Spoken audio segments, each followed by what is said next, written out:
মুখটা যদি তুই দেখতিস, পুরো ভ্যাবাচাকা খেয়ে গেছিল। ওকে তো বেচারা আমি বকেই দিলাম, বললাম যা তোর মার কাছে যা। আরে আমার তো ইচ্ছে হচ্ছে তোর মুখটা দেখার। ও যখন বলল তোর মুখের এক্সপ্রেশনটা কেমন হলো, আর যখন তুই রিয়েলাইজ করলি তখন কিরকম হলো। না রে না, আমি ম্যানেজ দিয়ে দিয়েছি, যাকে ছাড়। তোর কি অবস্থা বল? আমার অবস্থা? হ্যাঁ, তোর এই মনা। আচ্ছা, কোথা থেকে জোগাড় করেছিস বলতো এই স্যাম্পলটাকে? খুব এফিশিয়েন্ট, কিন্তু মুখটাও তাই। হ্যাঁ, যা কথা বলে না, বাপ রে, উফ। আচ্ছা শোন, তোর মনে আছে তো কালকে কিন্তু একটা ব্র্যান্ড এন্ডোর্সমেন্ট আছে? হ্যাঁ মনে আছে, কোনো টেনশন নেই। তুই যাবি, তোকে ড্রেস দিয়ে দেওয়া হবে, কি বলতে বলবে সেটাই বলে দিবি, সেরকম ভাবে দাঁড়াবি, ব্যাস এইটুকু। ওকে। আর শোন, তুই যেন ভুলে যাস না, কালকে কিন্তু পুলের স্কুল আছে, কালকে সানডে নয়, তাই 7টা পর্যন্ত ঘুমোস না, ঠিক 6:30টায় উঠবি, ওকে? তা নইলে কিন্তু ওর স্কুল বাস মিস হয়ে যাবে। না রে না, কিছু হবে না, তুই এত টেনশন করিস না, সব ম্যানেজ করে নেবো। তুইও কিন্তু মনে থাকে যেন কালকে। দেখিস উল্টোটা যেন আবার না হয়। হ্যাঁ চল, টাটা। ওকে বাই, সাবধানে থাকিস। হ্যাঁ,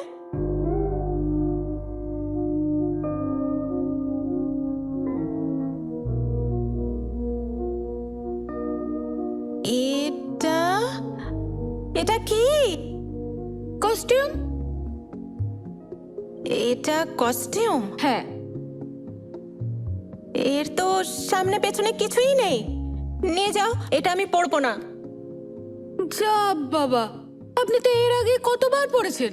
না না, আমি এসব পরবো না, নিয়ে যাও। ওকে ফাইন, আমি তাহলে ডিরেক্টরকে গিয়ে বলছি। হ্যাঁ, ডিরেক্টর শোনো, এদিকে এসো, রেখে যাও, দাও। ডিরেক্টরকে বলার কি আছে, যাও।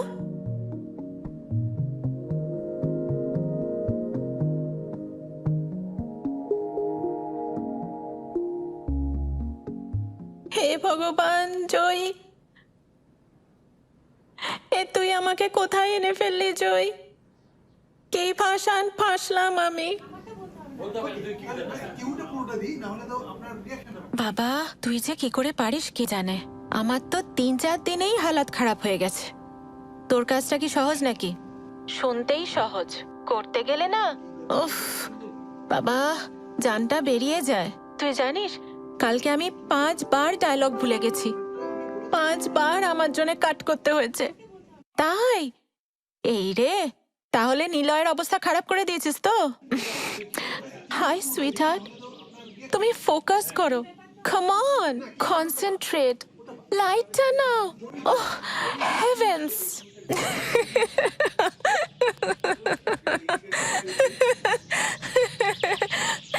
ও মাই গড, তুই তো দারুণ নকল করলি রে। জানিস, হবে হবে, আরে তোর দ্বারাই হবে, বুঝতেই পাচ্ছি।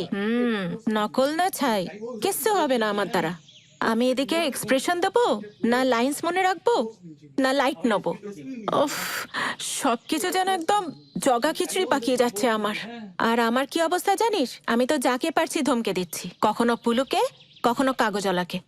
উফ, বেচারা ওদের তো হালাত খারাপ হয়ে গেছে। ঠিকই বলেছিস রে, বাইরে থেকে সবকিছু কত অন্যরকম মনে হয়, কত সহজ মনে হয়, কিন্তু বাস্তবে কত কঠিন। হ্যাঁ রে, আমাদের দুজনের জীবনের এই এক্সপিরিয়েন্সটা হওয়া দরকার ছিল। আমরা দুজনেই ভাবতাম আমাদের একে অপরের জীবনটা খুব সহজ, আমরা একে অপরের জীবনকে পেতে চেয়েছিলাম। কিন্তু আজকে এটার জন্যই আমরা বুঝতে পারছি যে আমাদের দুজনের জায়গাতে দুজনের কাজটা কতটা কঠিন। শোন জয়ী, আই এম রিয়েলি সরি, আমার জন্য তোকে আজকে এই সিচুয়েশনটা ফেস করতে হচ্ছে। আমার আমার যে কি হয়েছিল, বাবা মায়ের পুরো রাগটাই আমি তোর ওপরে, আমার খুব খারাপ লাগছে রে। আই এম রিয়েলি সরি, আমাকে ক্ষমা করে দিস প্লিজ।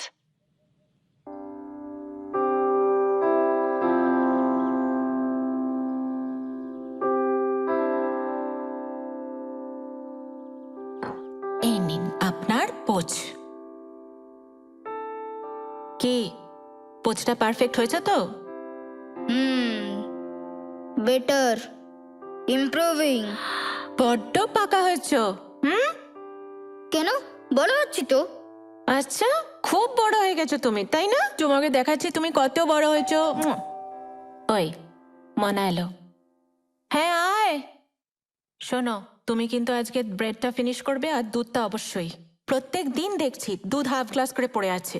খাও খাও, তাড়াতাড়ি খাও। ঠিক আছে, খাও।